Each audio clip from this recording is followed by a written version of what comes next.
On a entendu pendant la crise que la culture n'était pas essentielle et c'est vrai que quand on est professionnel de la culture, c'est quelque chose qui est très violent. C'est dire en fait à la personne ton profil n'est pas essentiel, tu n'es pas essentiel.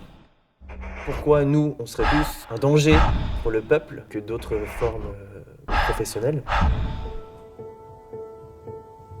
Pour moi, la danse, c'est pas à 15 mètres les uns des autres. Pour moi, la danse, c'est pas par écran interposé. Et je pense qu'on ne peut pas priver une population de quelque chose qui est aussi essentiel, parce qu'au contraire, ça permet de partir dans sa tête, de partir dans ses émotions également, parce qu'une période qui est aussi anxiogène, il faut réussir à extérioriser ses émotions. Et donc du coup, c'est très douloureux de devoir se dire, bah voilà, vous restez chez vous, vous pouvez voir personne, et vous pouvez même pas exercer en fait ce qui vous fait vivre. Il y a une forme de colère.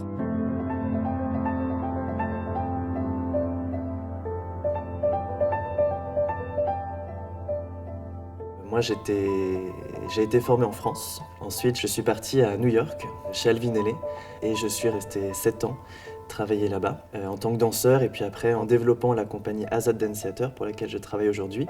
La compagnie est revenue en France en 2018 et la ville de Blois nous a fait venir dans le Loir-et-Cher, sur Blois, pour développer l'art chorégraphique. Et donc ça a été un premier choc culturel, moi, de revenir en France et de voir en fait la politique autour de cette forme artistique. Et la crise sanitaire m'a finalement quelque part permis de poser des mouvements, poser une réflexion sur ce choc culturel. Et nous avons malgré tout développé 2 pièces, Tear et Fuck the Boxes, pendant ces confinements, autour d'un synopsis commun. Donc une pièce que j'ai développée d'une façon dramatique. Quelque part, la douleur qui est causée par le fait de ne pas rentrer dans les cases. Et ce même sujet qui a été traité aussi d'une façon comique. Donc là, on fuck the boxes, on emmerde les cases justement, de dire que on n'est pas tous pareils, on rentre peut-être pas tous dans les cases, mais c'est ça qui fait la beauté de l'art et c'est ça qui devrait être mis en avant plutôt qu'une forme artistique unilatérale.